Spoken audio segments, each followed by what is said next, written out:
क्यों नहीं है माँ सारी दुनिया तेरी तरह। जब से पढ़ी है, जब से सुनी है तेरी ये वाणी माँ, तब से भला हूँ, तब से ढला हूँ, तेरी ही हूँ शरणा। उरी वाणी आई ओ आहा। चेतन कहा कभी शुद्धात्म कहा, मुझे ऐसे पुकारा था माँ।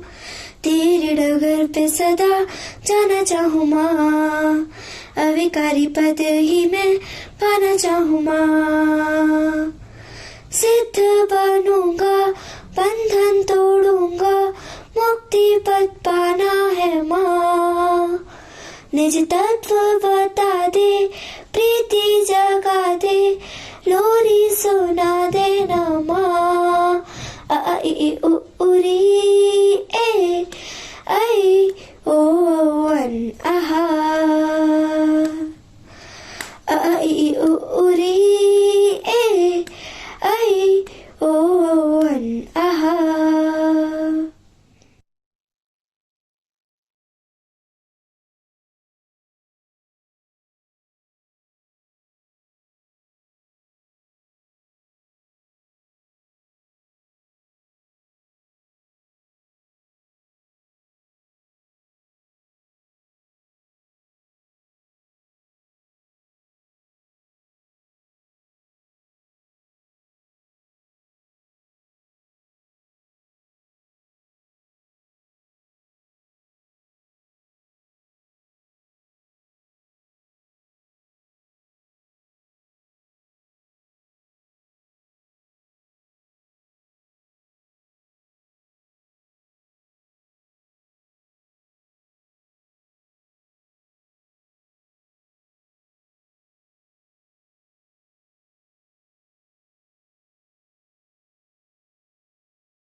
मंगल स्वरूप निज ध्यावे, बैठ समीप संत चरणों में, पशु भी बैर भुलावे, पशु भी बैर भुलावे।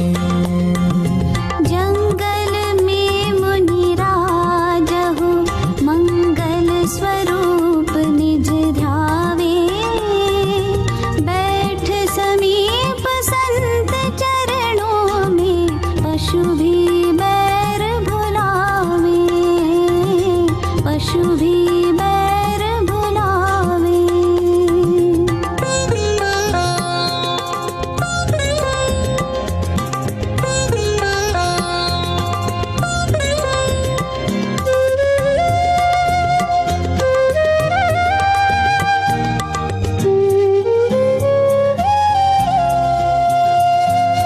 अरे सिंहनी गौवत्सों को स्तनपान कराती, वो निशंक गौ सिंह सुतों पर अपनी प्रीति दिखाती।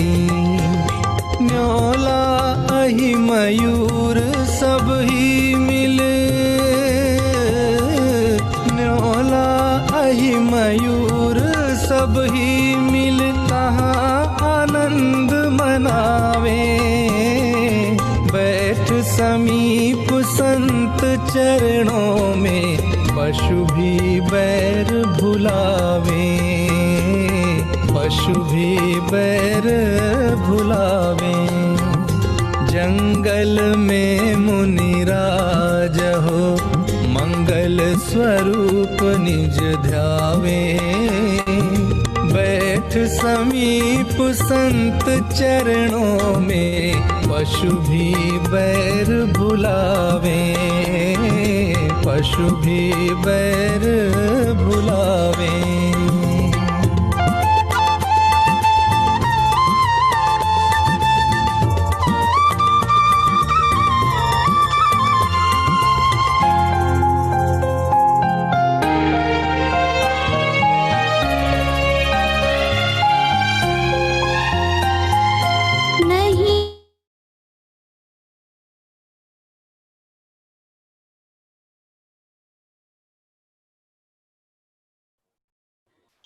जय जिनेंद्र भाई साहब।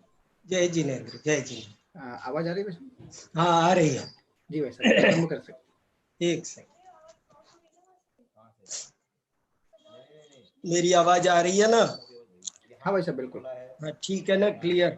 हाँ बिल्कुल भाई साहब। ओम नमः।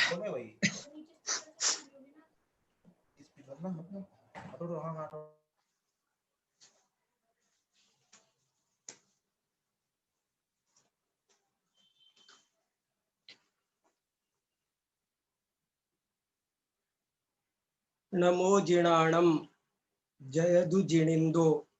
जय जिनेंद्र मित्रों, हम सब जैन व्याकरण का अध्ययन कर रहे हैं। हमारा विषय चल रहा है जैन व्याकरण। एक बहुत अच्छा श्लोक शुभचंद्र आचार्य ने ज्ञानार्णव में लिखा है। अपाकुर्वन्ति यद्वाच काय वाक् चित्त संभवम, कलंक मंगिनाम सोयम देवनंदी नमस्यते।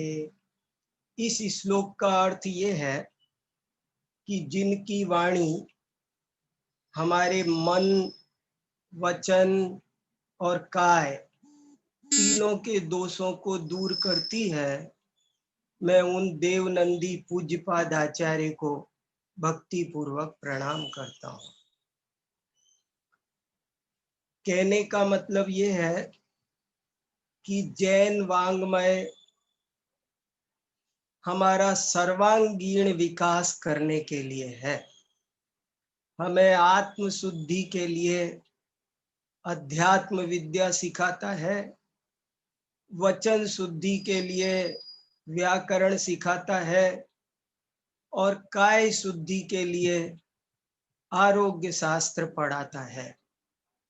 सर्वांगीण विकास करने की कला का नाम है जैन दर्शन, और उसमें से हम जैन व्याकरण पर इस समय चर्चा कर रहे हैं।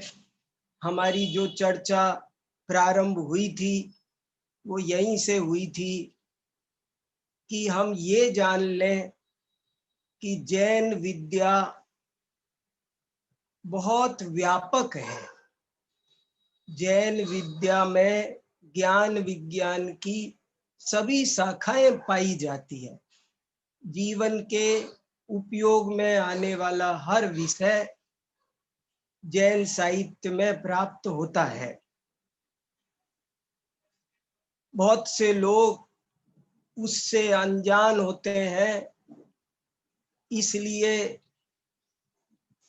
कभी कभी इसका खंडन तक भी करते हैं कि नहीं, जैन धर्म में तो कुछ नहीं है, वो तो केवल आध्यात्मिक दर्शन है, उसमें अध्यात्म ही है।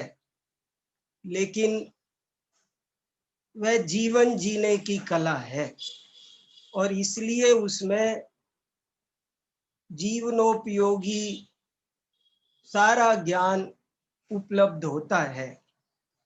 और ये उसकी सबसे बड़ी विशेषता है कि वो ज्ञान वीतरागता में ही पर्यवसित होता है, अध्यात्म में ही पर्यवसित होता है। जो लोग अध्यात्म विद्या को नहीं जानते हैं वो जैन वाङ्मय की अन्य विद्याओं को पढ़ते समय भटक जाते हैं। अध्यात्म विद्या शास्त्र तात्पर्य है, मूल है, और अन्य सभी विद्याएं साधनभूत विद्याएं हैं, उसकी पोषक विद्याएं हैं, उसकी समपोषक विद्याएं हैं। तो ये जैन व्याकरण क्या होता है, इस पर जो हमने चर्चा की पिछली बार, उस चर्चा में मैंने आपको तरह तरह से ये स्पष्ट करने की कोशिश की कि व्याकरण क्यों पढ़ना जरूरी है। आचार्यों ने लिखा है कि बिना व्याकरणेन अंधा, जो व्यक्ति व्याकरण नहीं जानता वो अंधा है, उसे दिखते हुए भी कुछ दिखता नहीं है, वो बहरा है, उसे सुनाई देते हुए भी सुनाई नहीं देता है, वो पढ़ता है, सुनता है, पर शब्दों का जो मर्म है वो नहीं जान पाता है। इसलिए व्याकरण पढ़ना आवश्यक है। जैसे तत्व को समझने के लिए नाम लेने मात्र से काम नहीं चलता, उसका विश्लेषण करना पड़ता है, तब हमको उसका सही स्वरूप समझ में आता है। आत्मा, तो आत्मा माने क्या? जीव, तो जीव माने क्या? पुद्गल, पुद्गल माने क्या? जैसे डॉक्टर शरीर को खोल कर देखते हैं तो शरीर का ठीक से ज्ञान कर पाते हैं। दार्शनिक तत्व को खोल कर देखते हैं तो उसका समीचीन ज्ञान कर पाते हैं, और उस समीचीन ज्ञान को करने के लिए ही हमें भाषा शास्त्र को समझना भी आवश्यक है। कैसे आवश्यक है? ये एक अनिवार्य विद्याओं में से है। जैसे मनुष्य को अध्यात्म विद्या समझना जरूरी है, और अध्यात्म को समझने के लिए जैसे न्याय शास्त्र समझना जरूरी है, न्याय के बिना अध्यात्म समझ में नहीं आता, ऐसे ही व्याकरण भी समझना अनिवार्य अंग है। देखो प्राचीन काल में एक आचार्य हुआ करते थे, आचार्यों की उपाधि थी त्रैविध्य। अभी हम चर्चा करेंगे एक आचार्य की, भावसेन त्रैविध्य।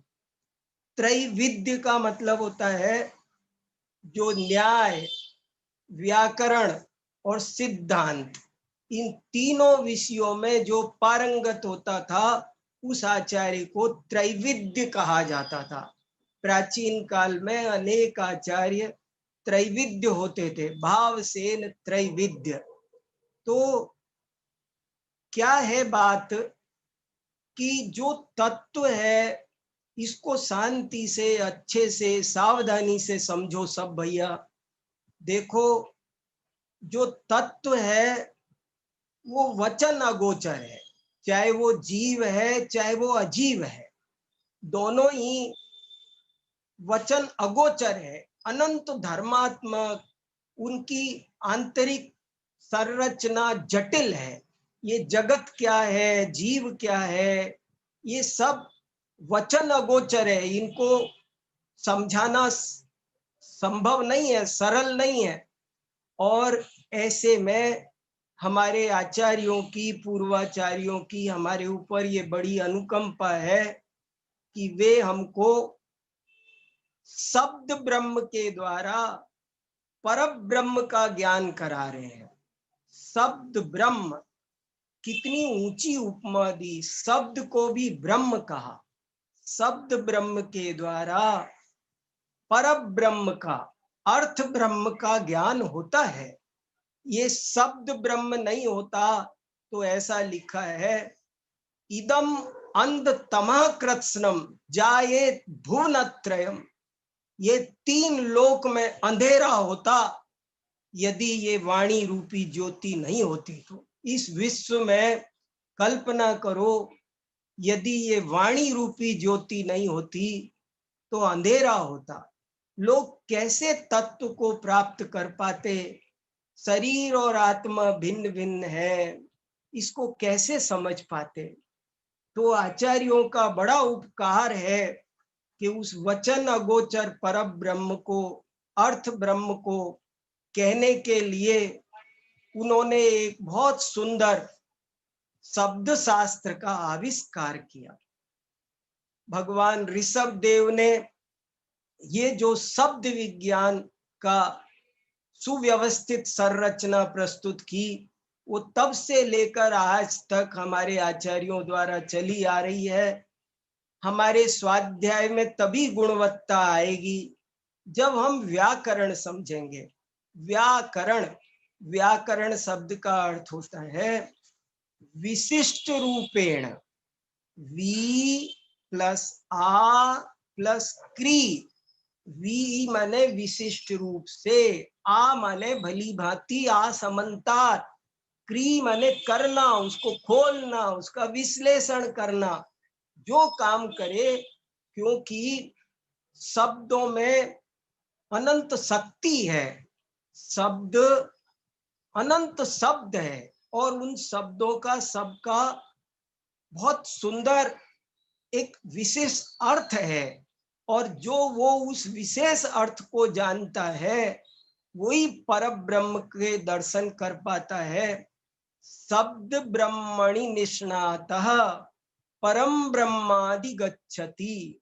जो शब्द ब्रह्म में निष्णात होगा वही पर ब्रह्म को प्राप्त कर पाएगा। जो भाषा नहीं जानता वो भाव नहीं पकड़ पाएगा। इसलिए कल्याण तो भावों से होगा। हे उपादेय तो भाव हैं, लेकिन वे भाव भाषा के द्वारा ही समझे समझाए जाते हैं। इसलिए भाषा शास्त्र को, व्याकरण शास्त्र को समझना अनिवार्य है। और इसके लिए हमारे पूर्वाचार्यों ने हजारों ग्रंथ लिखे हैं, लाखों भी बोल दूं तो कोई आश्चर्य नहीं है। व्याकरण पर भारतीय संस्कृति में लाखों ग्रंथ पाए जाते हैं।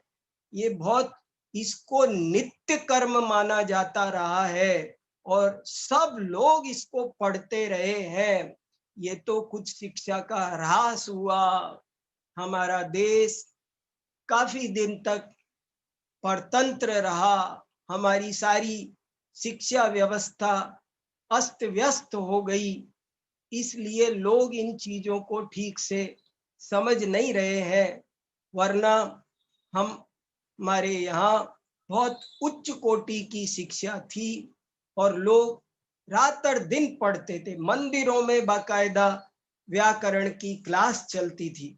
पंडित टोडरमल जी ने मोक्ष मार्ग प्रकाशक में 8 दफे व्याकरण पढ़ने की प्रेरणा दी है।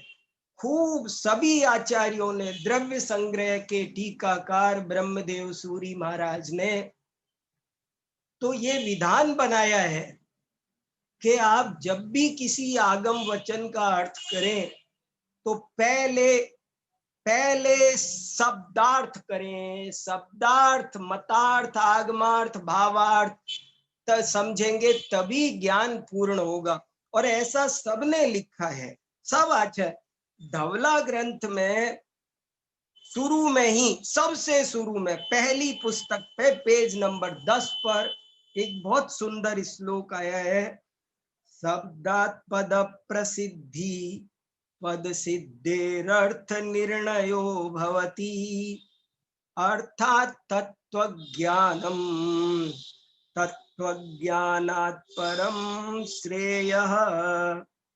शब्द से पद का ज्ञान होता है, पद से अर्थ का ज्ञान होता है, अर्थ से तत्व का ज्ञान होता है, और तत्व ज्ञान से ही परम हित होता है।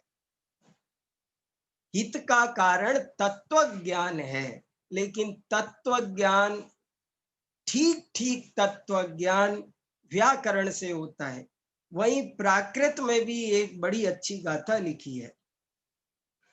सुतत्थो खलु पड़मो बियो निजुत्ति मिस्सिदो भणिदो तिदियो य निरवशेषो हे सविय हो दियणु जोगो।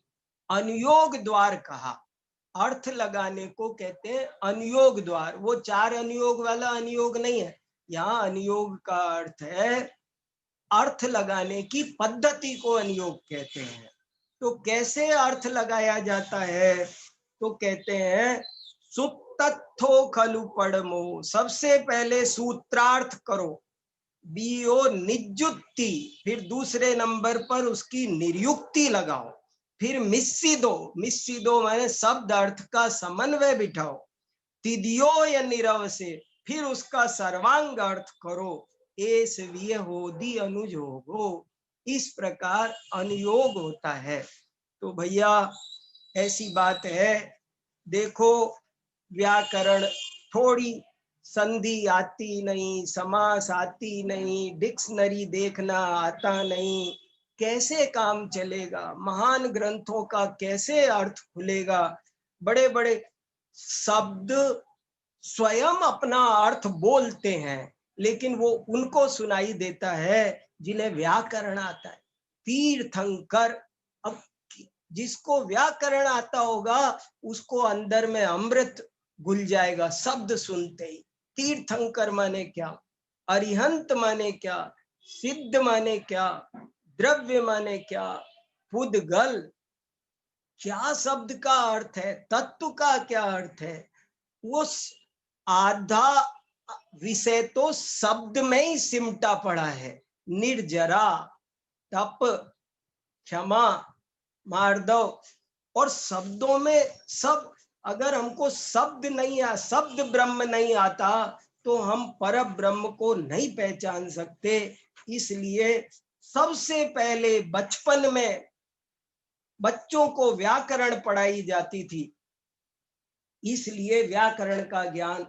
देखो शब्दों में कितना, ज्ञान माने क्या, विवेक माने क्या, बड़ा अंतर, पर्यायवाची नहीं है। ज्ञान, विवेक, परिचित्ति, संवेदन, कहने को सब पर्यायवाची है, लेकिन पर्यायवाची नहीं है, बड़ा अंतर है।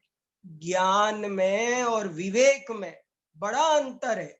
विवेक, विवेक माने जिस वेद ज्ञान का नाम विवेक है, ज्ञान दर्पण के समान कार्य करता है, लेकिन विवेक हंस के समान काम करता है।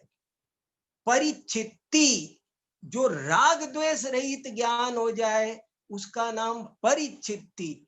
समय सार में कहीं मुणे दब्बो लिखते हैं, कहीं ना दब्बो लिखते हैं, सब एक अर्थ नहीं है भैया सबका।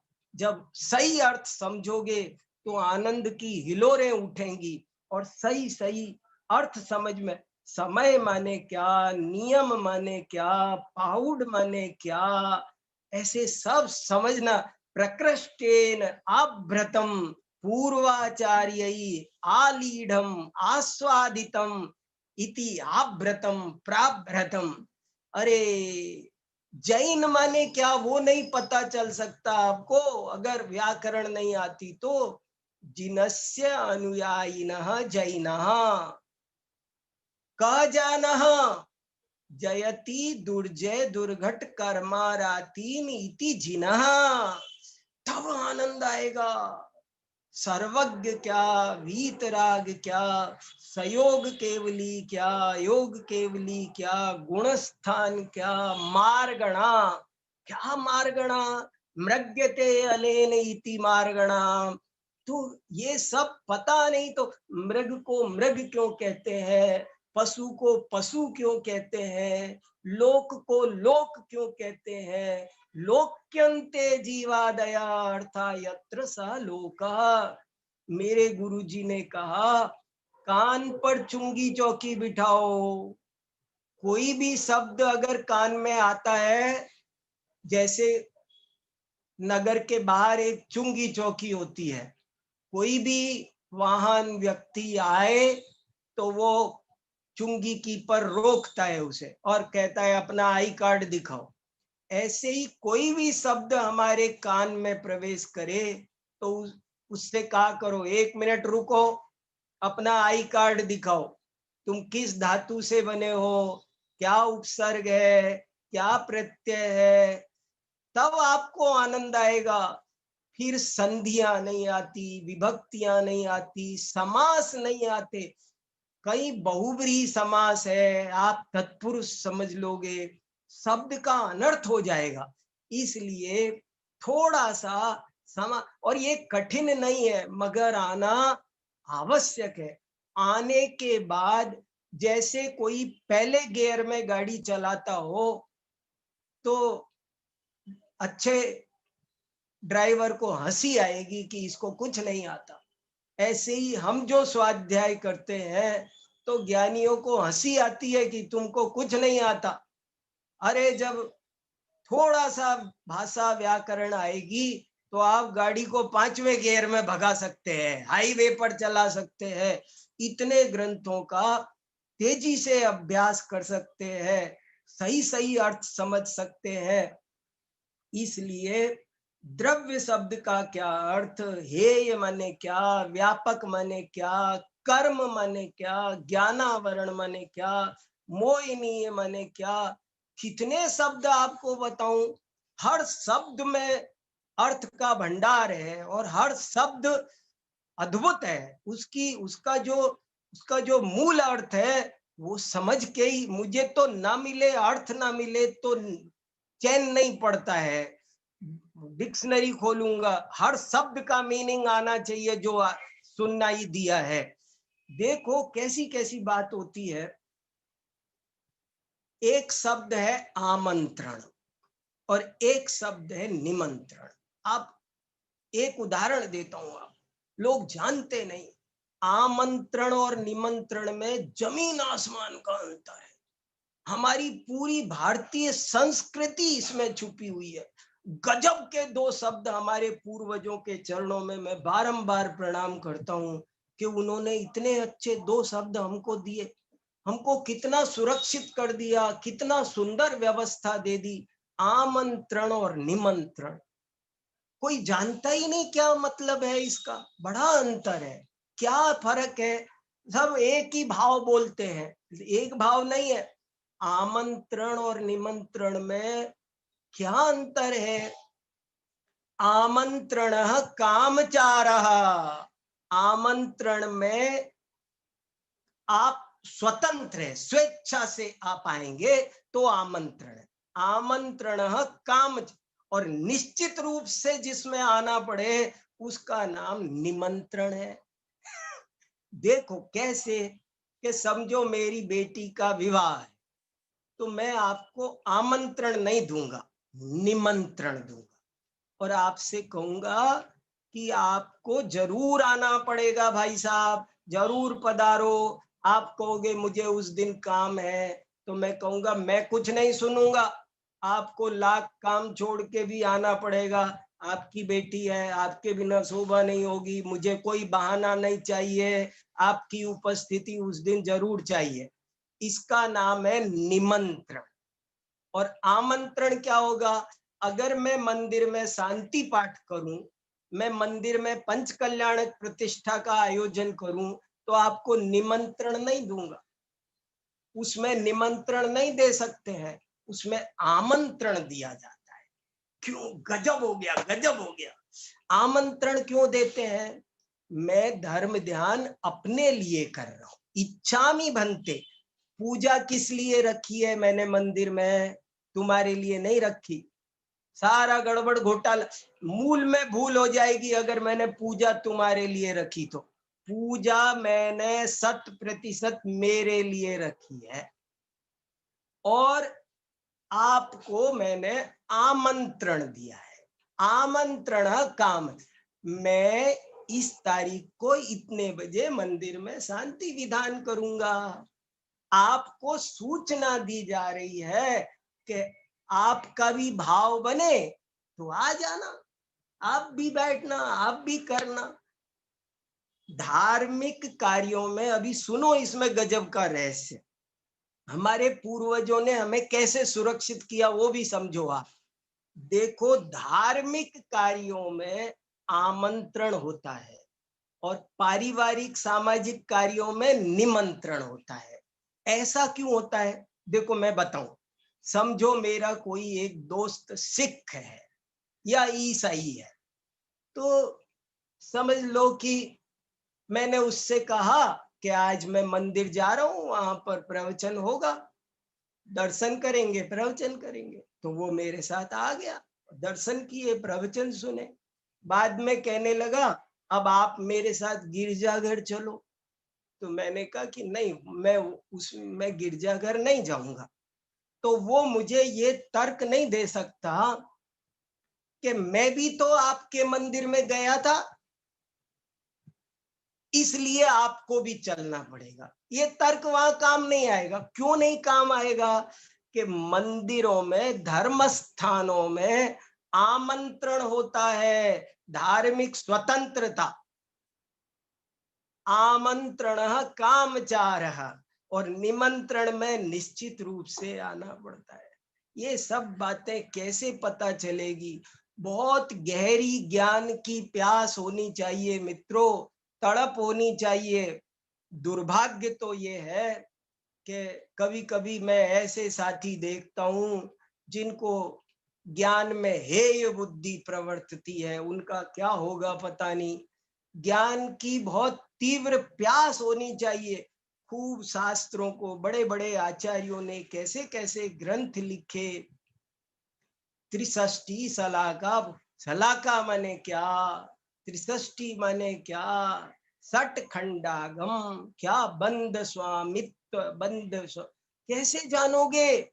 इसलिए विद्वानों को, क्या सभी को, ये व्याकरण विद्या शास्त्रों को सरल कर देगी, चुटकियों में सुलझा देगी। बहुत सरल, थोड़े दिन की मेहनत और जीवन भर का आराम। 6 महीने व्याकरण पढ़ो और जीवन भर आनंद करो। एक ग्रंथ पढ़ो, अनेक ग्रंथों का आनंद आए। ऐसी ये व्याकरण की महिमा है। चलिए, तो मैं अब आपको जैन व्याकरण पर कौन कौन ग्रंथ मौजूद हैं, एक दो से तो परिचित कराऊं आपको, थोड़ा तो पता चले क्या क्या है भैया। जैसे तत्वार्थ सूत्र पर आज की तारीख में 1000 टीकाएं मौजूद है। 1000। लेकिन आप 1000 टीकाएं तो नहीं बता सकते, लेकिन आप 2-3 तो बता सकते हैं ना। एक सर्वार्थ सिद्धि है, एक राजवार्तिक है, एक श्लोक वार्तिक है, ऐसे 2-3 तो बता सकते हैं ना। ऐसे ही मैं कहता हूं कि व्याकरण पर जैन आचार्यों ने कितनी किताबें लिखी है। मैंने आपको लिस्ट दिखाई थी कल, ये पूरी लिस्ट है मेरे पास में, बहुत बड़ी। ये देखो बहुत बड़ी लिस्ट है, कई पन्नों। ये इसमें कम से कम 500 ग्रंथ व्याकरण के मिलते हैं। और आपको जैन व्याकरण पर सारे जैन आचार्यों ने, निर्ग्रंथ दिगंबर संतों ने 500 ग्रंथ व्याकरण पर लिखे। गजब है। प्राकृत की व्याकरण है, संस्कृत की व्याकरण है। तो आपको 500 नहीं याद हो सके तो 2-3 तो पता होना चाहिए। नहीं पता हो तो शर्म आनी चाहिए कि मैं 2-4 व्याकरण ग्रंथों, क्या हम हमारे पूर्वाचार्यों के भक्त हैं? कैसी आचार्य भक्ति, कैसी बहुश्रुत भक्ति भैया। कैसे काम चलेगा? ऐसे कहने से काम नहीं चलता, कोरे गाल बजाने से। समझना जरूरी है। तो 2-4 व्याकरण के ग्रंथों के नाम तो सुनो आप। एक व्याकरण सबसे जबरदस्त, अभी आपको मैंने उल्लेख किया, पूज्यपाद आचार्य ने लिखा। पूज्यपाद देवनंदी, जिन्होंने इष्टोपदेश और समाधि तंत्र लिखा, उन्होंने एक व्याकरण लिखा है, जैनेन्द्र व्याकरण। जैनेन्द्र व्याकरण, भारतीय ज्ञानपीठ से छपा है। कभी देखो तो सही, देख के तो आंख पवित्र करो, हाथ में लेके पावन मेरे पानी भये तुम परसते, कभी छुओ तो सही, कैसे काम चलेगा भैया। हमारी संस्कृति का बहुत ह्रास हो गया है, आपको होश नहीं है। देखो लोग बाग लगे हुए हैं और आज व्याकरण के नाम पर यूनिवर्सिटी, कॉलेज सब में जो कुछ पढ़ाया जाता है, वैदिक व्याकरण पढ़ाए जा रहे हैं और व्याकरण पढ़ाए जा रहे हैं, पाणिनि व्याकरण पढ़ाया जा रहा है। जबकि अभी आज मैं आपको परिचय देने वाला हूं कि हमारे जैन व्याकरण किस तरह से गली गली में पढ़ाए जाते थे। तो पहला व्याकरण, बहुत प्रसिद्ध व्याकरण जो है वो जिनेन्द्र व्याकरण है, जैनेन्द्र व्याकरण, पूज्यपाद देवनंदी आचार्य ने लिखा। फिर शाक्टायन व्याकरण, नहीं उससे भी प्राचीन व्याकरण अभी बताता हूँ। शाक्टायन व्याकरण, पंचग्रंथी व्याकरण, शब्दानुशासन व्याकरण हेमचंद्राचार्य का, जो दो चार याद रहे।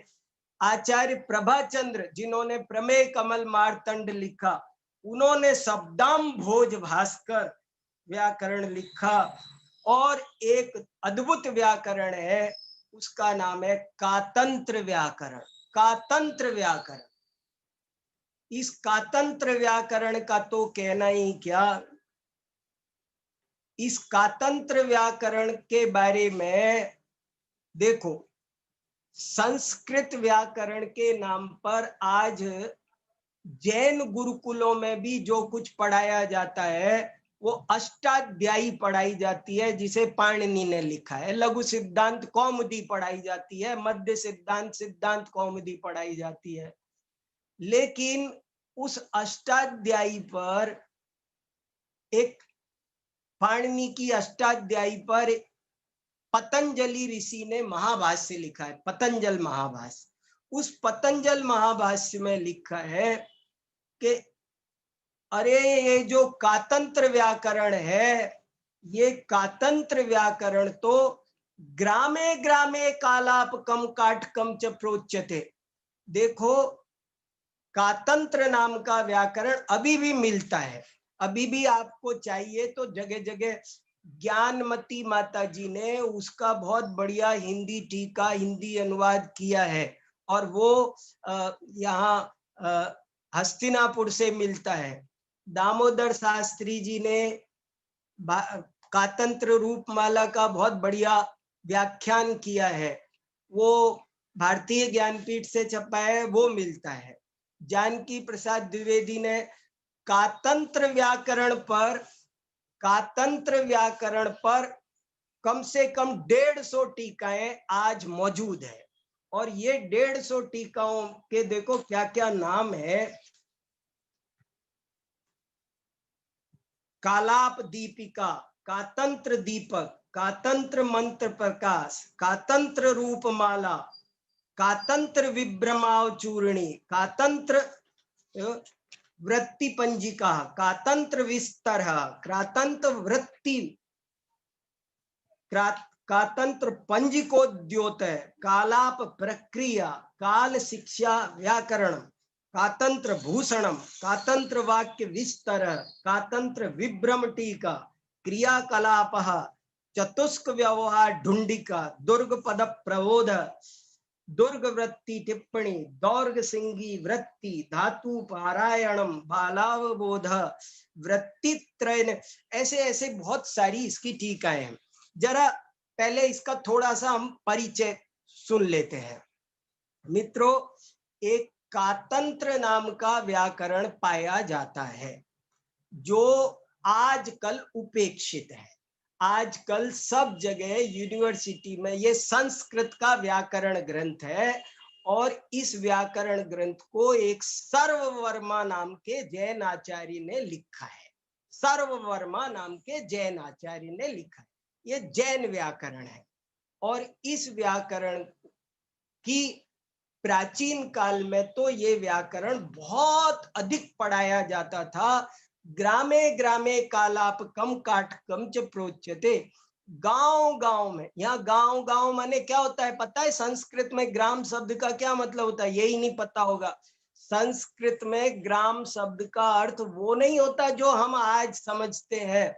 ग्राम का अर्थ होता है गली। ग्राम शार्दूल, कुत्ते का नाम है ग्राम शार्दूल।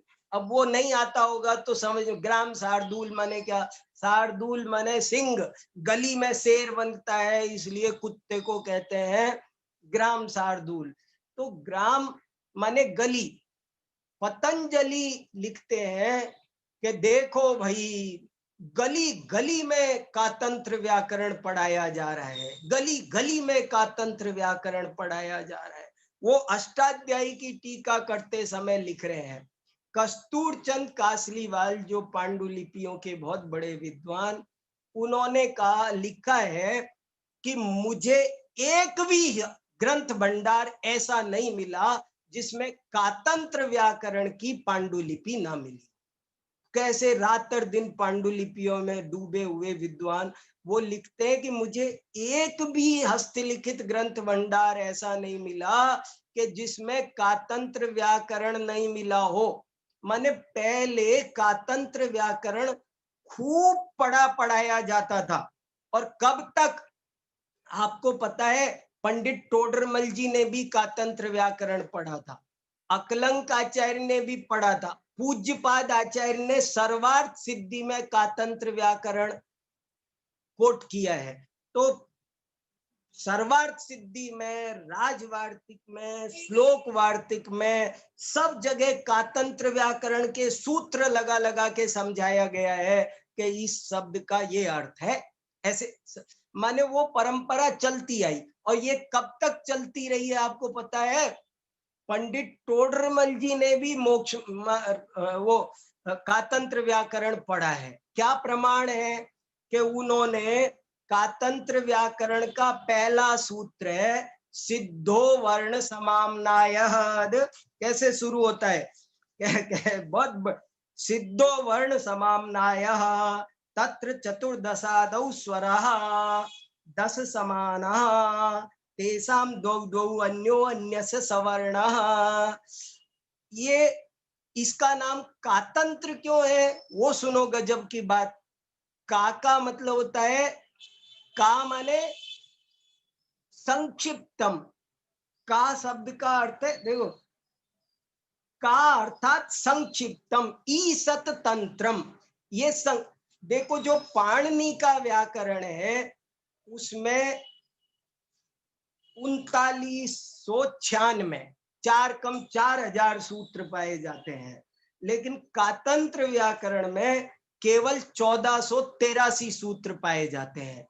कातंत्र व्याकरण की एक सबसे बड़ी विशेषता ये है कि ये संक्षिप्त है। संक्षिप्तम तंत्रम कातंत्रम, ये शॉर्ट एंड स्वीट है। जैन आचार्य हर चीज को शॉर्ट में कहना पसंद करते हैं, इसलिए कातंत्र व्याकरण की पहली विशेषता है कि ये संक्षिप्त है। देखो, कातंत्र व्याकरण का एक दूसरा नाम है मुष्टि व्याकरणम। इसका एक नाम है मुष्टि व्याकरणम। मुष्टि व्याकरणम माने मुट्ठी में आ जाए। ये जैसे कहते हैं ना, छोटी किताब बनाओ, हैंडी, तो मुष्टि व्याकरणम इसका नाम है। एक इसका नाम है कालाप व्याकरणम। देखो, कुंद भारती में इसकी बहुत स्टडी हुई और वहां पर जो लाइब्रेरी है, कुंद भारती की विशाल लाइब्रेरी, उस लाइब्रेरी का हमने नाम रखा कातंत्र कालाप पुस्तकालय। पुस्तकालय का नाम है कातंत्र कालाप। आपको संसार में पहला पुस्तकालय मिलेगा। देखो, हमारी जैन संस्कृति का कितना ह्रास हो गया। हमारा जैन व्याकरण वो जो गली गली में पढ़ाया जाता था, वो आज कोई उसका जैन गुरुकुलों में नहीं पढ़ाया जाता। सोचो तो सही, कैसी उसकी उपेक्षा हुई है। जैन महाविद्यालय जहाँ बड़े बड़े पंडित तैयार हो रहे हैं, वहां पर ये नहीं पढ़ाया जाता। वहां के बच्चों तक को ये चीज पता नहीं है।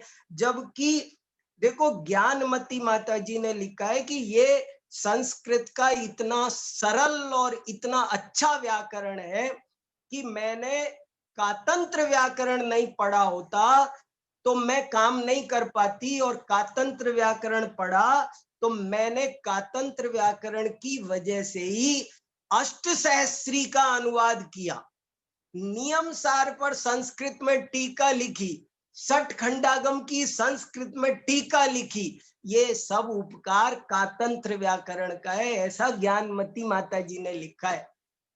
बहुत सरल है, कातंत्र व्याकरण जरूर पढ़ना चाहिए। इसका कभी 1 महीने का शिविर लगाना चाहिए। तो 1 महीने में देखो कातंत्र व्याकरण की रचना कैसे हुई।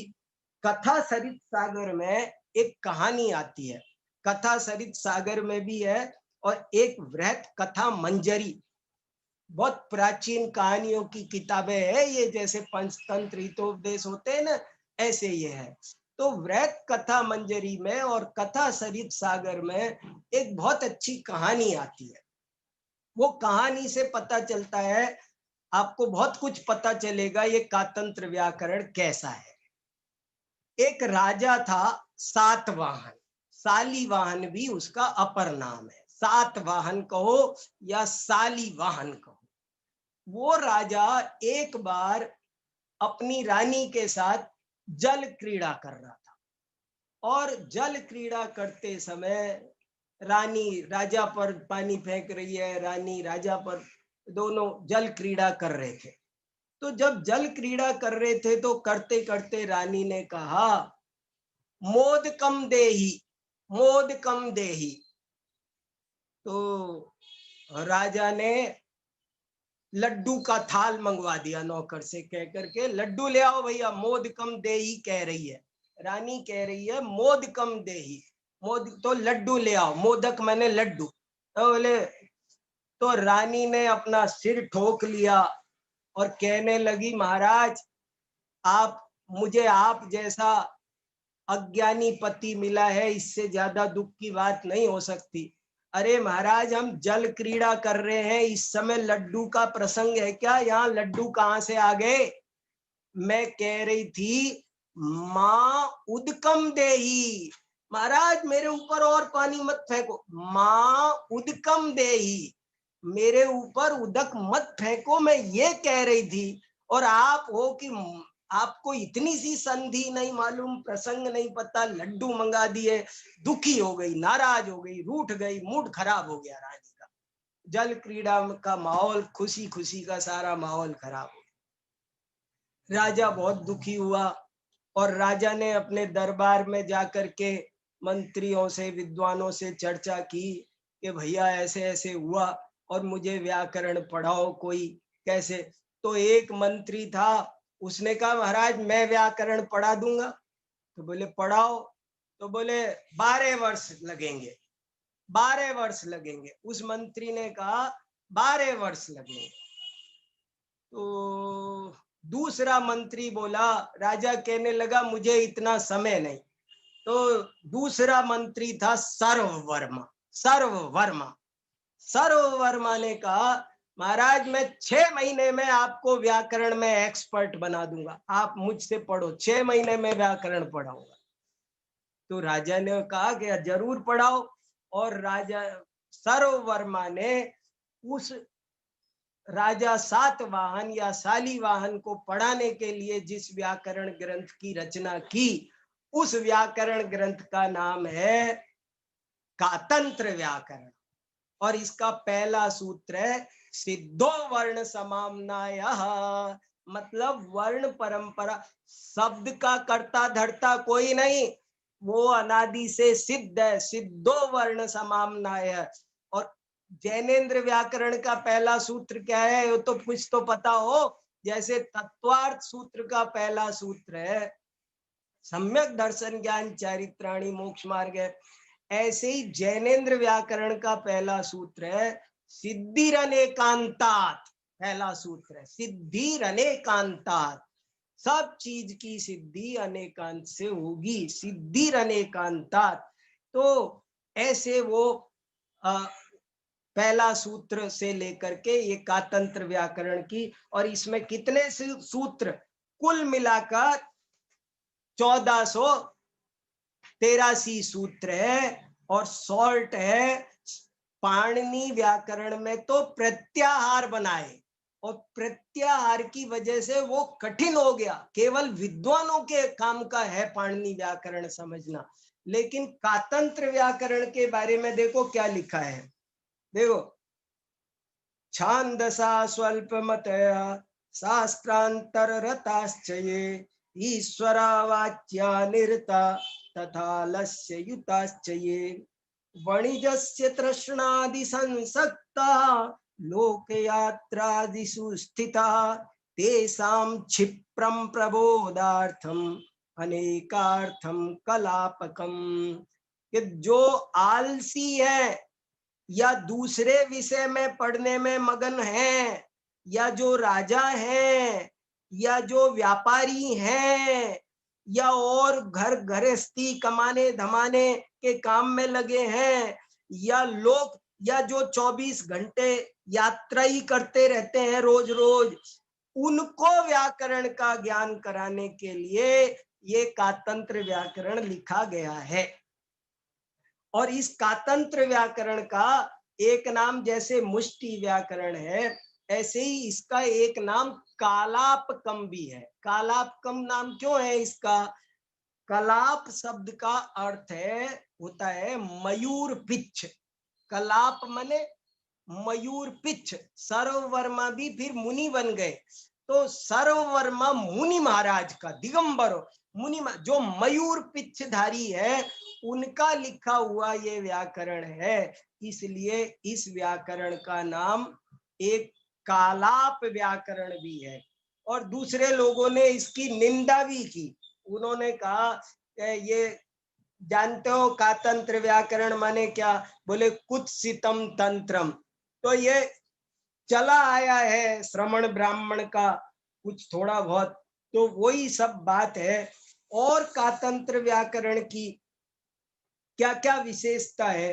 कातंत्र व्याकरण की बहुत सी टीकाएं तिब्बत में, भूटान में 70-72 टीकाएं भूटान में, अफगानिस्तान में, माने ये जितना बड़ा भारत का प्राचीन एरिया था, वहां पर भी ये राजस्थान के हर ग्रंथ भंडार में ये पाई जाती है। देखो कितना जरूरी है। और इस पर भी जो एक सबसे जबरदस्त टीका है, वो भावसेन त्रैविध्य नाम के आचार्य ने लिखी है। त्रैविध्य आपको बताया, जो सिद्धांत, न्याय और त्रैविध्य, त्रैविध्य माने जो 3 विधाओं में निपुण हो, उसको कहते हैं त्रैविध्य। तो ये 3 विधाओं के मास्टर थे भावसेन आचार्य, और उन्होंने ये ग्रंथ लिखा।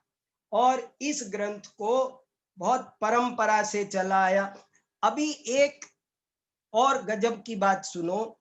एक बार मैं यहाँ विश्व पुस्तक मेला में गया, तो वहां एक किताब मिल रही थी, संस्कृत व्याकरण का इतिहास। संस्कृत में मिलती थी। संस्कृत में किताब लिखी है, संस्कृत व्याकरण शास्त्रस्य इतिहासः, और उस किताब के लेखक है लोकमणि दाहाल। लोकमणि दाहाल संस्कृत के धुरंधर प्रकांड पंडित। तो वो किताब मैं खरीद के ले आया, और उस किताब में जब देखा तो उसमें लिखा है कि कातंत्र व्याकरणम तु संसारस्य प्राचीनतमम व्याकरणम अस्ति। कातंत्र व्याकरण संसार का प्राचीनतमम व्याकरणम है, प्राचीनतम व्याकरण। और इसका समय बोले 5 वर्ष पूर्वम अनुमन्यत। इसका समय बताओ, ये कातंत्र व्याकरण कब लिखा गया? तो लोकमणि दाहाल में व्याकरण शास्त्र के इतिहास में ऐसा लिखा है कि ये आज से 5000 वर्ष पहले लिखा गया है। 5000 साल पहले एक जैन व्याकरण लिखा गया, और इतना बढ़िया व्याकरण, और फिर भी हमारा उधर ध्यान नहीं, तो ये बहुत बड़ी बात है भैया। इसकी ओर जैन समाज को ध्यान देना चाहिए, बच्चे बच्चे को पढ़ना चाहिए। जैन समाज की सारी समस्या अवनति दूर हो जाएगी, बहुत उन्नति होगी अगर हम इस चीज को पढ़ेंगे और अपने बच्चों को पढ़ाएंगे, बहुत ज्ञान बढ़ेगा। इसलिए ये चीज समझना बहुत जरूरी है। और देखो, कातंत्र व्याकरण की बहुत बातें हैं, मैं कितनी बता सकता हूं, पर समय होता जा रहा है। आपको एक दो बात और बता के बात पूरी करूंगा। कातंत्र व्याकरण की क्या क्या विशेषताएं हैं बच्चों के लिए, बालाओ बोधाय, और इसी में ये श्लोक पाया जाता है कातंत्र व्याकरण के कातंत्र रूप माला में, भाव सेंत्र। ओंकारम बिंदु संयुक्तम नित्यम ध्यायन्ति योगिना कामदम मोक्षदम देवम ओंकाराय नमो नमः। देखो, ये बड़ी वैज्ञानिक बात है। लोग बोलते हैं कामदम मोक्षदम चैव, चैव नहीं है, ओरिजिनल पार्ट है कामदम मोक्षदम देवम। देवम से ओंकाराय की संधि हो जाएगी, चैवम से नहीं होगी। इसलिए ये सब चीजें समझने की है। और इसी में लिखा है सर्व भाषा सरस्वती, कोई भाषा अच्छी नहीं होती, कोई भाषा बुरी नहीं होती। मैं एक दिन आपको जैनों आचार्यों के भाषा दर्शन पर बोल चुका हूं, भैया अपना वैभव संभालो, अपना खजाना संभालो, अपनी विरासत समझो, नहीं तो बहुत पतन होता चला जा रहा है जैन संस्कृति का। बताओ, संसार को व्याकरण देने का काम जैन आचार्य कर रहे हैं, और बौद्धों के यहाँ एक व्याकरण पाया जाता है कच्चायन व्याकरण, पाली भाषा का। वो पूरा का पूरा जानकी प्रसाद द्विवेदी ने लिखा है कि वो इस कातंत्र को देखकर बनाया गया है, पाली का व्याकरण। बंगाल में इसकी गंधर्व व्याख्या लिखी गई।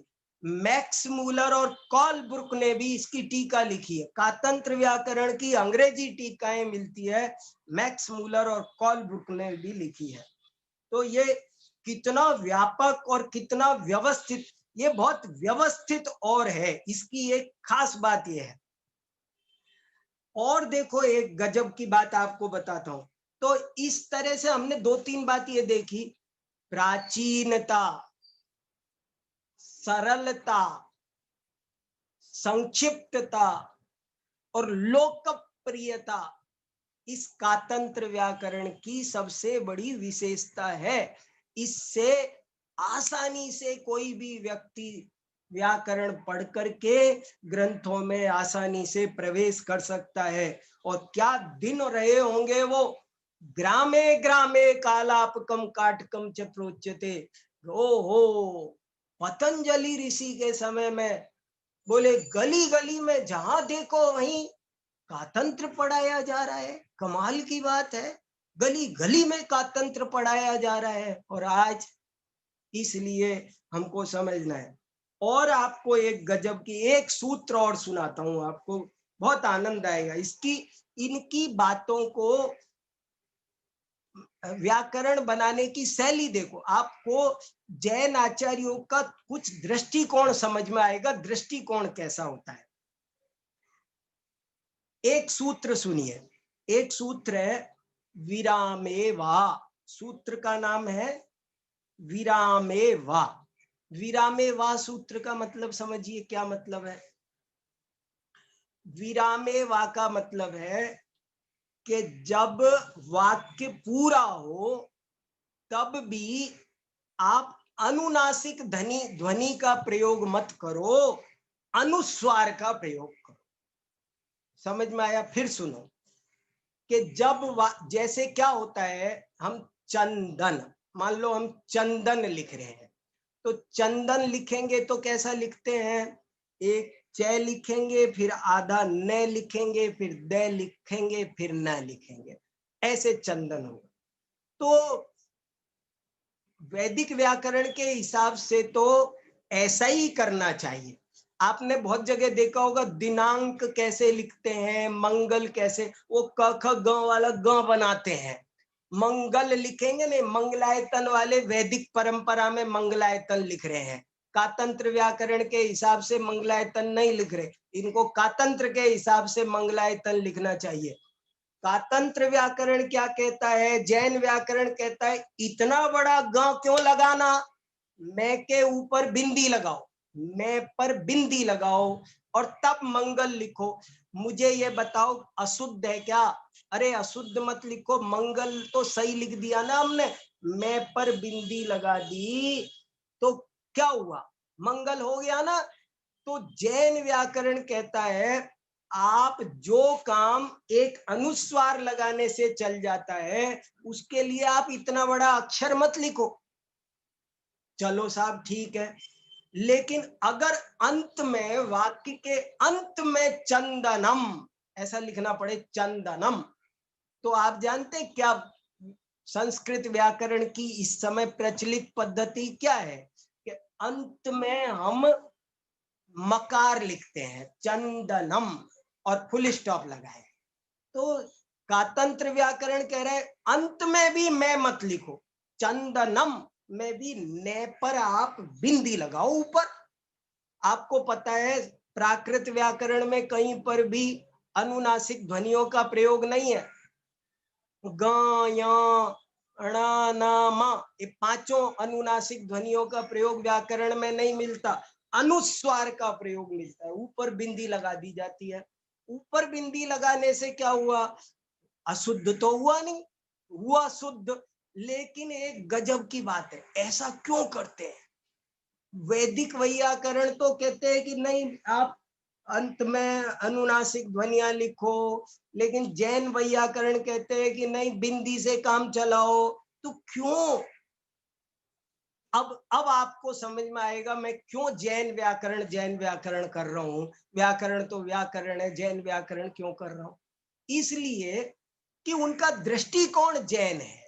वो ऐसे कि वो कह रहे हैं कि आप जब ऊपर बिंदी लगा दोगे अक्षर की बजाय, तो बिंदी लगाने से क्या होगा कि बिंदी लगाने से, बिंदी लगाना वो अपरिग्रहवाद का सूचक है और अक्षर लिखना वो बहुआरंभ परिग्रह का प्रतीक है। कैसे? आपने बिंदी लगाई तो बिंदी लगाने से कागज कम लगेगा, स्याही कम लगेगी, समय कम लगेगा, जगह कम लगेगी, सब कम लगेगा। आप समझो जैसे ये किताब है, अब इस किताब में मैं सब जगह वो अनुनासिक ध्वनियों को मिटा मिटा के बिंदी लगा दूं तो क्या होगा पता है? इस किताब में से कम 5, 7, 8 पेज बच जाएंगे। 8 पेज, मान लो ये 800 पेज की है तो ये 20 पेज कम हो जाएंगे, और 1000 कॉपी छपी है तो वो कम से कम 20,000 पेज बच जाएंगे। और वो पेज किससे बनते हैं? पेड़ों से बनते हैं। तो ये पर्यावरण के लिए भी लाभदायक है।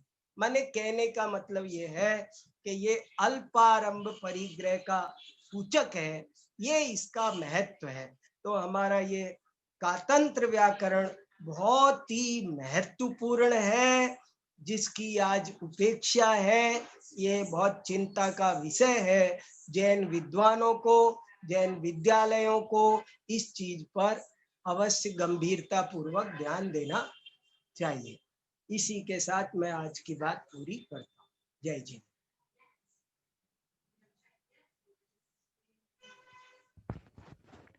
आदरणीय भाई साहब को बहुत बहुत धन्यवाद, जो हमें कातंत्र व्याकरण एक ऐसी चीज़ बताई है जो बहुत कम अपने जैन समाज में और जैन व्याकरण के रूप में जो विलुप्त सी हो गई है।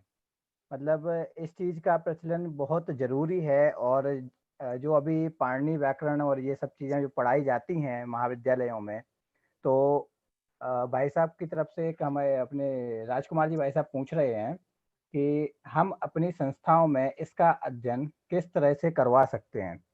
भाई साहब, राजकुमार जी भाई साहब पूछ रहे हैं।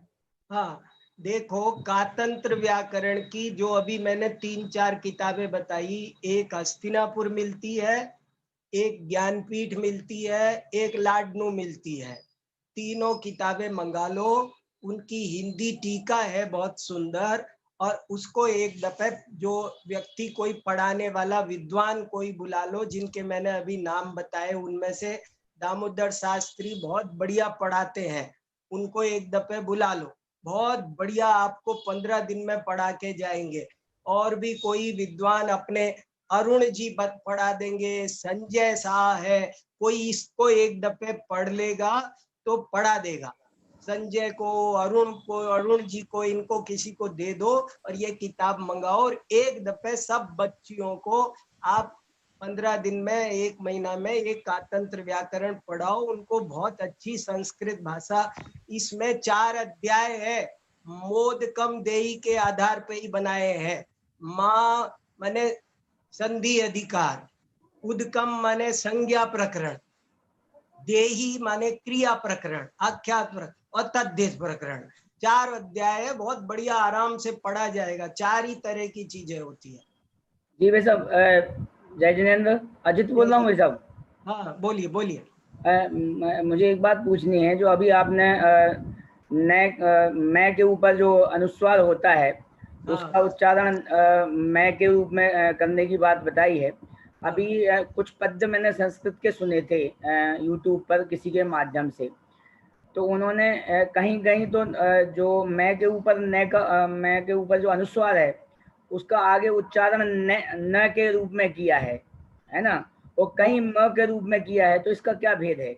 हाँ, वो तो आगे जो शब्द आएगा उसके हिसाब से, जैसे चंदन, तो आगे द होने से, मान लो चे पर आपने बिंदी लगाई तो और आगे द है, तो अब बिंदी का क्या उच्चारण होगा?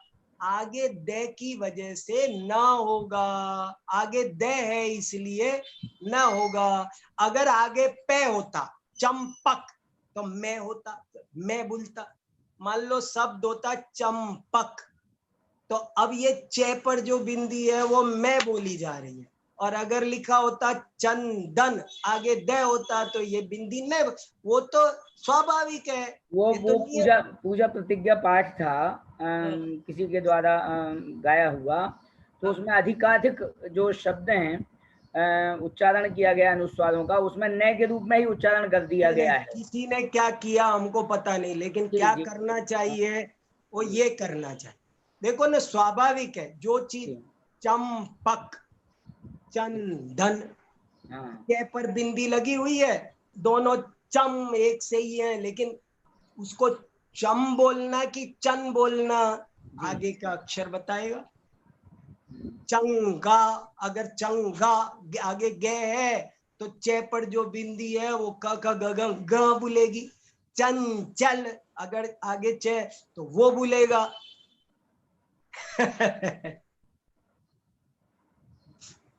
चलो, और भाई साहब प्रश्न, हेलो। हाँ हाँ, बोलिए गणतंत्र जी।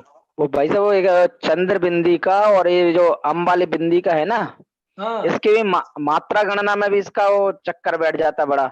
हाँ बैठता है ना, इसीलिए तो देखो, एक है हंस और एक है हंस।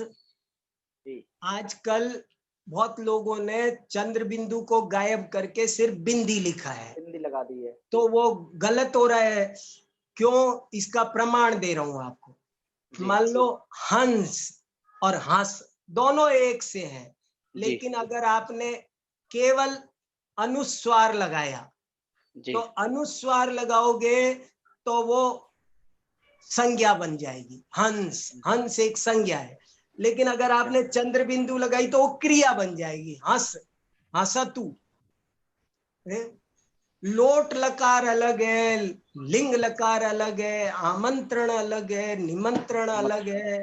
तो क्या, अरे आनंददायक विषय है, इसमें मन लग जाए तो बहुत जरूरी है। लोगों ने ज्ञान को हे समझ रखा है, अपनी संस्कृति को ठोकर मार रखी है।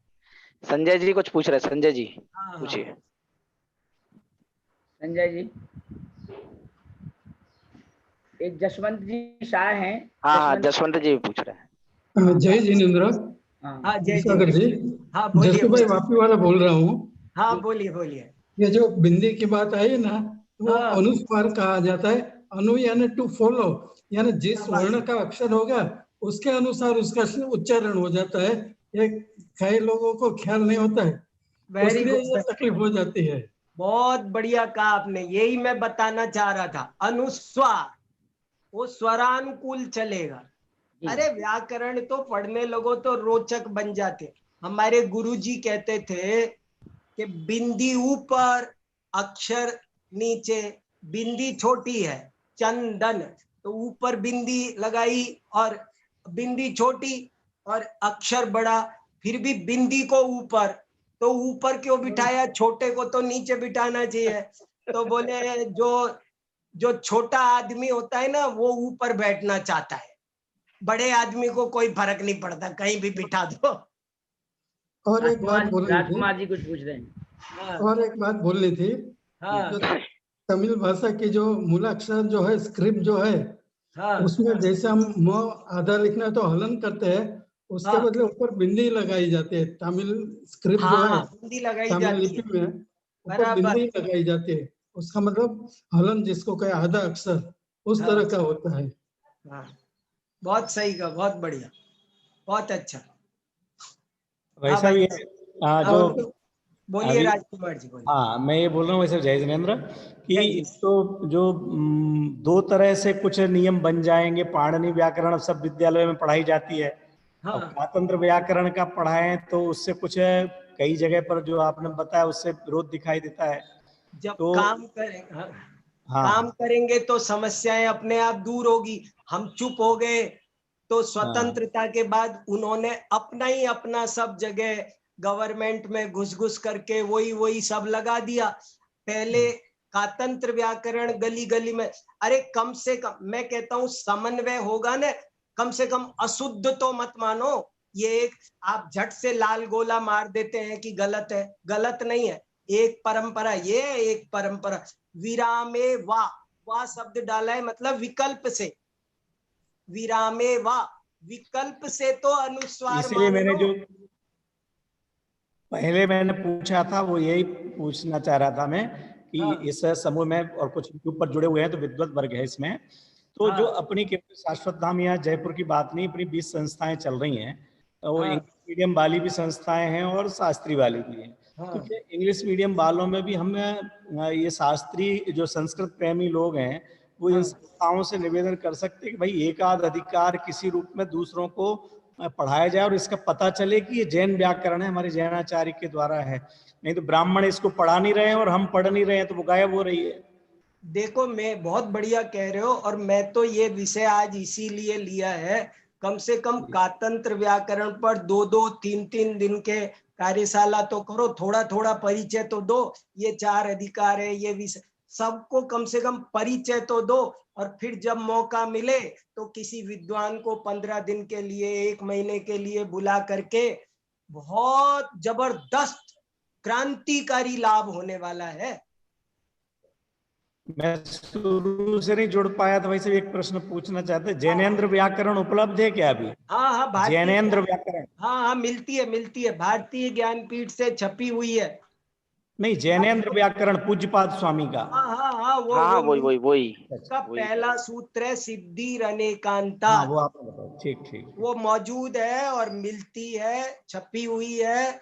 और आपको तो शायद वो जो किताबों का ऑर्डर दिया था उसमें भेजी थी हमने, मालूम नहीं आपने हटाई तो नहीं थी, मालूम। मैं देख लेता हूँ, नहीं तो दोबारा मंगा लेंगे, जरूर आएंगे। जसवंत जी कुछ और पूछना चाहते हैं जसवंत क्या? जी हाँ आप पूछिए साहब। हाँ हाँ जय जिनेन्द्र। हाँ बोलिए। जसू भाई बोल रहा हूँ फिर से। हाँ हाँ बोलिए बोलिए एक जसवंत। छोटी सी बात करनी थी, जैसे आपने और राजा रानी की बात की, मोदक की बात की, हाँ वैसे एक छोटा सा एक वाक्य है उसमें। अच्छा है, कहीं संगीत का प्रोग्राम था, शास्त्रीय संगीत का, तो हाँ वहाँ तिलक कामोद करके राग है, हाँ तिलक कामोद करके। वहाँ श्रीमती जी भी गई थी, और बाद में जब आए घर में तो अपनी सहेली से किसी ने पूछा कि क्या सुन के, तो क्या तिल का मोदक, तिल का मोदक, तिल के लड्डू की बात चलती थी उधर। हाँ, हो तिलक गया। का मोदक के बदले तिल का मोदक, जैसे ये अर्थ का अनर्थ हो जाता है। अरे बहुत बढ़िया था। आलोक जी भाई साहब, हमारी ये जो सभा है वो हाँ। इतने अच्छे मनीषियों से सुसज्जित है। आलोक जी भाई साहब पूछते रहो कुछ प्रश्न। आलोक जी भाई साहब। हाँ भाई साहब, जय जिनेन्द्र। जय जिनेन्द्र, बोलो भैया, सुनाओ।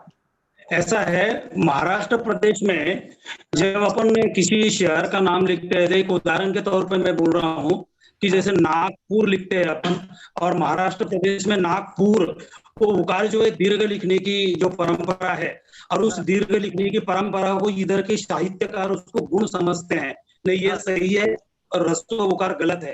तो ऐसा व्याकरण में ऐसा फर्क होता है क्या?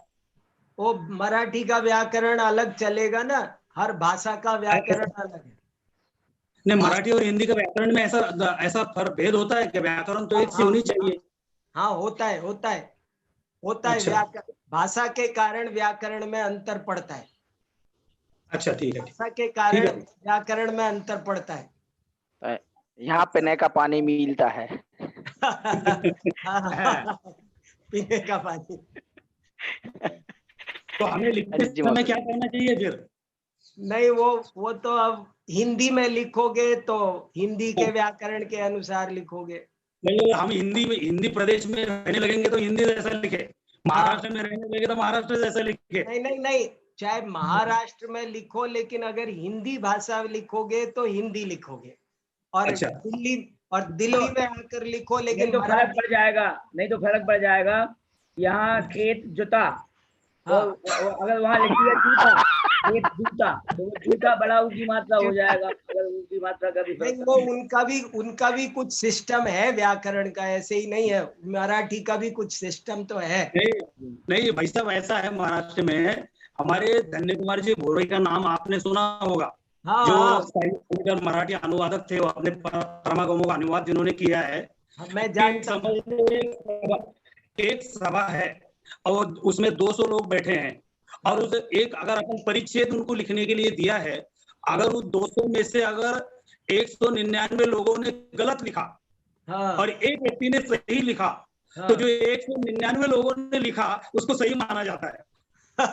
वो भाषा विज्ञान है, कभी इस पर भी चर्चा करेंगे। एक व्याकरण अलग होता है, भाषा विज्ञान अलग होता है। देखो, व्याकरण और भाषा विज्ञान में क्या अंतर होता है। व्याकरण तो ये बताता है कि शुद्ध क्या है, और भाषा विज्ञान ये बताता है कि क्या प्रचलन में चल पड़ा है। जो प्रचलन माने रूढ़िर शास्त्रात बलीयसी, एक उक्ति है, रूढ़िर शास्त्रात बलीयसी, रूढ़ी शास्त्र से भी ज्यादा बलवान है। तो जो चीज रूढ़ी में आ जाती है उसको फिर भाषा विज्ञान स्वीकार करके व्याकरण में लाता है, फिर बाद में व्याकरण भी उसे स्वीकृति दे देता है। अच्छा, ठीक है। हाँ, वेरी गुड, बहुत अच्छा। और कोई कुछ पूछना चाहता है? बहुत अच्छे चर्चा चल रही है। वाह। अगर किसी की इच्छा हो तो पूछ सकते हैं। चलिए साहब, गणतंत्र जी समापन करें। हाँ, जसवंत जी कुछ कहना चाह रहे हैं क्या? हाँ जी, जय जिनेन्द्र। आपने जो आमंत्रण और निमंत्रण की जो बात बताई ना, तो वो धार्मिक में तो हमेशा ये होता है, जो आमंत्रण होता है, अगर निमंत्रण देवे तो वो व्यक्ति खुद भी पाप करेगा आने जाने में, तो वो दूषित हो जाता है। Very good. इसलिए निमंत्रण ऐसा नहीं बोलेंगे, व्याख्यान है ऐसा, व्याख्यान में पधारिया ऐसा नहीं बोलेगा, महाराज जी का व्याख्यान है, क्योंकि वो जिसको इरियापथिक क्रिया कहते हैं, उस तरह गमनागमन में या तो खुद भी दोष लगे तो वो दूषित हो जाता है। इसलिए आमंत्रण और निमंत्रण में ये फर्क रहता है वहाँ पे। बहुत बढ़िया कहा जसू भाई, बहुत बढ़िया कहा। हम दोस्त के भागी बनेंगे, हम बुलाए तो। एक और प्रश्न है डॉक्टर श्रेयांशी जबलपुर का। भाई साहब, एक मिनट, गणतंत्र जी, एक मिनट बस। बोलिए। एक छोटी सी सूचना दे दो, नहीं भूल जाऊंगा मैं। बोलिए। कल से 14, 15, 16 3 दिन अपने खनिया थाना से जिन धर्म प्रभावना शिविर लग रहा है, तो उसमें सुबह से लेके शाम तक कार्यक्रम तो रहेंगे, लेकिन भाई साहब का प्रवचन 4 से 5 इसी समय रहेगा। वो टाइम खाली रखा है भाई साहब के टाइम के लिए। वाह, अरे बहुत क्यों बढ़िया। अरे क्यों तो लोगों को डिस्टर्ब नहीं भाई करो। साहब वो इसमें नहीं बिल्कुल अलग है भाई साहब, वो बिल्कुल अलग रखा हुआ है उसमें, बहुत इसलिए अच्छा। वो दोपहर में बहुत एक प्रवचन रखा है उन्होंने बस, और एक ये आपका रहेगा ऐसा। ये ममता जी कुछ पूछना चाहती है। श्रेयांशी भी कुछ पूछ रहा है, श्रेयांशी भी कुछ पूछ रहे हैं। मैं हाँ पूछना कुछ नहीं। हेलो, हाँ बोलो। मैं ये कहना चाहता हूँ भाई साहब कि कातंत्र व्याकरण जो है वो विद्यासागर महाराज जी के संघ में जितने भी ब्रह्मचारी वगैरह हैं हाँ वो हाँ सभी हाँ समूह में सब पढ़ी जाती है। हाँ, और वहाँ भी पढ़ी जाती है, सही और कहा। यहाँ मेरे परिचित के बहुत सारे बुजुर्ग लोग हैं जो आज भी घर में स्वयं कातंत्र व्याकरण से ही पढ़ के संस्कृत का अभ्यास करते हैं। बहुत बढ़िया, बहुत बढ़िया, बहुत अच्छी बात है। मैं बिल्कुल सही बात है। डॉक्टर श्रेयांशी भी संस्कृत में गोल्ड मेडलिस्ट है, वहीं जबलपुर से, अपने ममता जी, शास्त्री भी हैं। भाई साहब ममता जी कुछ पूछ रही हैं। ममता बहुत जी अच्छी जानकारी दी, अच्छा किया। ममता जी पूछ रही हैं कुछ। हाँ जी बोलिए, भाई साहब जय जिनेन्द्र। बोलिए बोलिए। मैं ये कहना चाह रही हूँ, जैसे हम लोग श्रीमती लिखते हैं, हाँ है ना, नाम के आगे, तो कई हाँ बार बड़ी की मात्रा लगाते हैं ती में, है ना, तो हाँ। उसको कहते हैं गलत हो गया। और कई बार छोटी की लगाते हैं तो कहते हैं ये गलत हो गया। तो मतलब दोनों में से क्या सही है और क्यों? नहीं, बड़ी बड़ी श्रीमती बड़ी होती है हमेशा, इसलिए ती बड़ी लगाओ। पति पति छोटा होता है, इसलिए ती छोटी लगाओ। श्रीमती बड़ी होती है। मतलब उसमें कोई ऐसा नियम नहीं है कि क्यों? अरे नियम नियम है, मैं तो मजाक भी कर रहा हूँ। व्याकरण नियम से ही चलती है, मगर पढ़ाने वाला रोचक होना चाहिए। पति पति कंफ्यूजन होता है ना कि पति में छोटा लिखूं कि बड़ा, पत्नी छोटी लिखे कि बड़ी। तो मैं कहता हूँ देखो सुनो, पति छोटा होता है, पत्नी बड़ी होती है, इसलिए पत्नी में बड़ा लगाया करो, पति में छोटा लगाया। और श्रीमती वो बड़ी होती है, इसलिए बड़ा लगाया करो। और ये व्याकरण से ही बनता है, ऐसा ही व्याकरण से बड़ा ही बनता है श्रीमती। ओके, चलिए साहब, धन्यवाद। विसर्जन करें आज की सभा का। बराबर।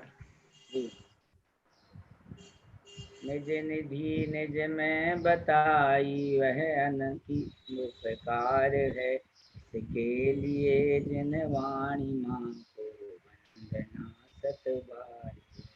सभी को जय जिनेन्द्र। जय।